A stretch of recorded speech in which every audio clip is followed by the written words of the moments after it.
All right, joining me once again here on the Matthew Filipowicz Show is my good buddy Chris Faraone. Chris is an independent journalist. He is the news editor at Dig Boston. He is the author of several books. His latest, which is I Killed Andrew Breitbart, comes out today, all of which and more you can find at righttopower.net. You can also follow him on Twitter at Faraone. Chris, thank you so much for being on the show again, buddy. Long time coming. This is the big one, man. I saved the goods for you. Yeah, I know, man. We've been waiting for this a long time. We've teased it before on the show. We actually talked about one of the stories with Nadia Naif before. But again, so Chris, the new book, it comes out today on Tuesday. It's I Killed Andrew Breitbart. And you actually, let's start out by talking about where exactly does that title come from? Because it really is an interesting and kind of funny story. Yeah, well, let's go back to March 2012. Starting in September of the year before, 2011, I began covering the Occupy movement, various protest movements around the country. I'd come out with a book called 99 Nights with the 99%, which was essentially, really dispatches, nothing very academic, just really road dispatches and scenes from across the country with this revolution brewing. And naturally, through Twitter and just through writing articles for my paper at the time and for several magazines, I became, not exactly the favorite person of a lot of the conservative nut jobs who were out there in protest of the protesters. Leading among them, of course, being Andrew Breitbart, our favorite now deceased firebrand. So, much like I am doing right now, shamelessly selling myself and my book on airwaves and in newspaper interviews and such, I was on a conservative radio station in Boston. It was the last day of February, and I had a book release party the next day, and it was things were going well. And they had me on for about 10 minutes. It was a morning drive time program with actually the former Speaker of the House in Massachusetts who had been indicted, Tom Finneran, and indicted and subsequently rewarded with a radio show. That's how it works out here. And I was on that show, and people were calling in. It's your typical conservatives, and screaming at me, where was I raised? What's wrong with my parents? Telling me that conservatives are about ready to get it to the streets with their guns and stuff. And it was easy, one after another, just kind of batting them down. And then after 10 minutes, they said, they asked me if I'd like to stay after a commercial. I said, of course, no problem. Mm-hmm. And then when we came back from commercial, there was a little surprise, and they said, we have Andrew Breitbart on the phone. Wow. This is kind of like, you're like an amateur basketball player. Michael Jordan shows up on the court. Right. Only you hate Michael Jordan.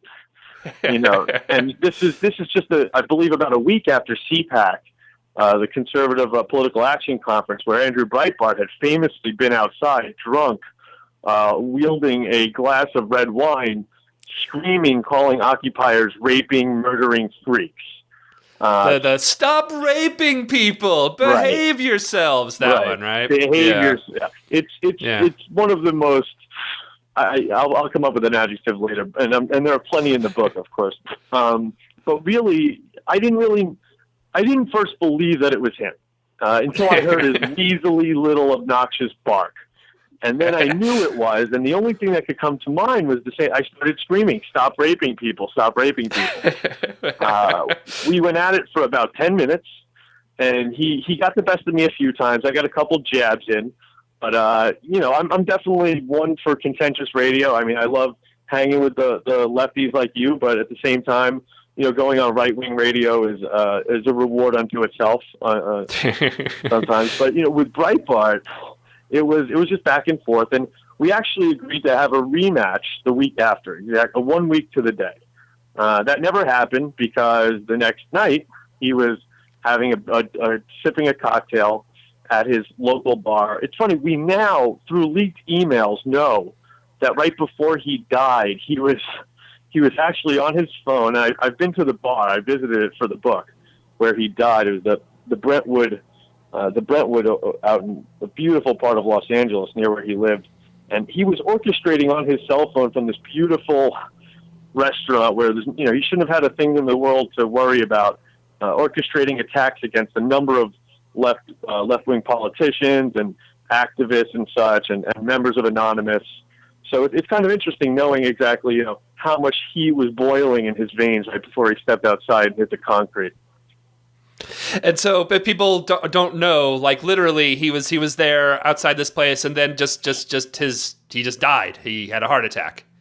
Right, and it's Breitbart was. Let's not forget. This is forget about all of fair and love and war. It's just this is what we do. I'd expect him to step all over my grave if I passed the day after. Right. One of my idols, Christopher Hitchens, kind of specialized in corpse kicking. As far as Breitbart is concerned, and I lay this out in the book, he deserves nothing but this sort of posthumous scrutiny, particularly since his enterprise is still going and is still pushing. I'm no Obama fan, but you get the kind of crap on the Breitbart.com last week. Just paraphrasing things. That Obama loves killing people, and it's really just this media sewer. And I really swing at it hard in this book. The first part of the book is is telling what's wrong with all these people. There's a lot of name calling. I'd say I kind of take it one step higher than like Bill O'Reilly name calling. I'm a little bit more slick with it. And then there is the trials of Nadia Naif, which we've talked about on your show. That was a very long form story that first appeared in the Boston Phoenix in September of 2012, and it's really about these sewer politics and the blog wars and James O'Keefe and his dirty little camera tricks. But there's an expanded version of it. It was initially about 10,000 words. Now it's about 15,000. Wow. And then moving on, those two comprise the first half of the book. So there's some showing and telling. And then the second half of the book has really heavily remixed and additions of some of my better road material. Everything from visits to Occupy National Gathering in Philadelphia, the brutality during NATO in Chicago. What else do we have in there? The Democratic National Convention, the Republican National Convention. Tons of post-encampment Occupy stories that I really feel haven't been told. It was almost as if, the camps were broken down and that was it. But that's certainly not the case, as I'm sure a lot of your listeners know.